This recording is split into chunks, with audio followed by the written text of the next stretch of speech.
Les rendez-vous du notaire, chaque semaine, avec Quai des notaires, des réponses concrètes à vos questions. Les rendez-vous du notaire, numéro 24. Comme chaque semaine, vous posez une question sur quai-des-notaires.com, le site des notaires en ligne. Et Patrick McNamara, son fondateur, vous y répond de manière simple et concrète. Bonjour Patrick. Bonjour Fred. Alors aujourd'hui, vous allez devoir répondre à la question de Clément de Paris. Je vous la lis cette question. J'ai signé un compromis de vente, mais j'ai eu un refus de prêt bancaire. J'ai fait la demande de prêt dans les temps et j'ai envoyé la lettre de refus aussi dans les temps, donc je ne suis pas fautif.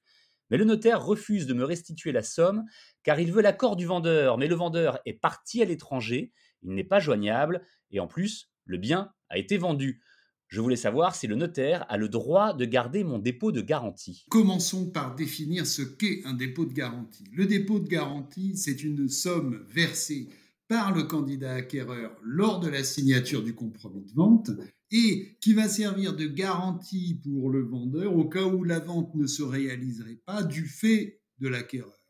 En quelque sorte, c'est une garantie pour le vendeur qu'il pourra être dédommagé et également un renforcement de l'engagement de l'acquéreur. Alors, les modalités du versement, le montant, la conservation, la restitution du dépôt sont tout à fait librement fixées par les parties dans le compromis. Elles ne sont pas réglées par la loi, sauf dans quelques cas exceptionnels, notamment dans la vente de neuf. Mais ce n'est pas le cas ici. Donc, le conseil à donner à Clément avant tout, c'est de bien relire le compromis de vente et les conditions de dépôt et de restitution du dépôt de garantie, ils sont totalement précisés. D'accord, très bien, mais apparemment Clément a bien lu son compromis, puisqu'il nous dit qu'il a déposé sa demande, puis a envoyé la lettre de refus dans les temps.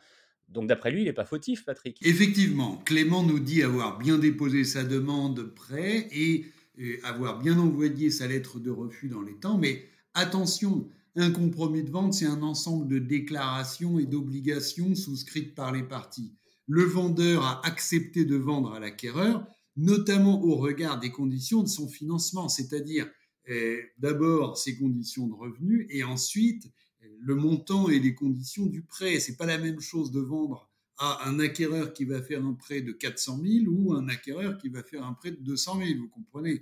À l'inverse, la condition suspensive de prêt qui est stipulée dans le compromis, c'est un engagement.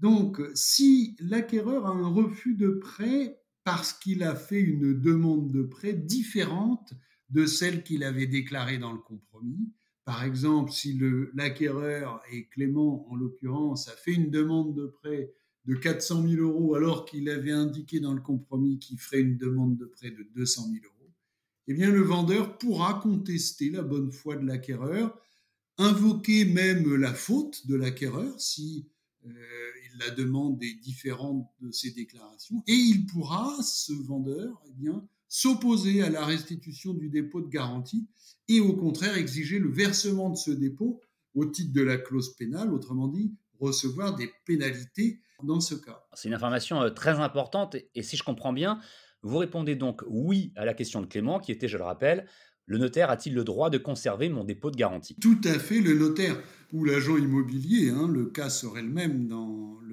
la signature avec un agent immobilier. Le notaire a même le devoir de le conserver tant qu'il n'a pas reçu l'accord exprès du vendeur. Il faut rappeler qu'un compromis de vente, c'est amiable et celui qui conserve le dépôt de garantie a une mission de séquestre pendant la durée du compromis. Il ne peut se dessaisir du dépôt de garantie que avec l'accord exprès des deux parties si les conditions du compromis sont réalisées. Donc, oui, il est normal que le notaire, ou en tout cas le séquestre, conserve le dépôt de garantie jusqu'à la complète réalisation des conditions du compromis et notamment l'accord du vendeur. Oui. C'est très clair. Merci beaucoup, Patrick, pour ces explications. Pour terminer, comme d'habitude, un conseil ou une anecdote sur ce sujet? Oui, un conseil, Fred. Soyez vigilants sur la rédaction des clauses de dépôt de garantie et de conditions suspensives de prêt, car il est fréquent que le compromis prévoit non pas un refus de prêt, mais 2 refus de prêt obligatoires de la part de 2 banques différentes. Et ceci notamment pour éviter le risque de refus de prêt, de complaisance. Merci Patrick McNamara. Je rappelle que vous pouvez poser toutes vos questions sur quai-des-notaires.com, le site des notaires en ligne. Et puis, vous y répondrez dès la semaine prochaine, cher Patrick. Eh bien, merci Fred et à la semaine prochaine. Les rendez-vous du notaire, chaque semaine, avec Quai des notaires, des réponses concrètes à vos questions.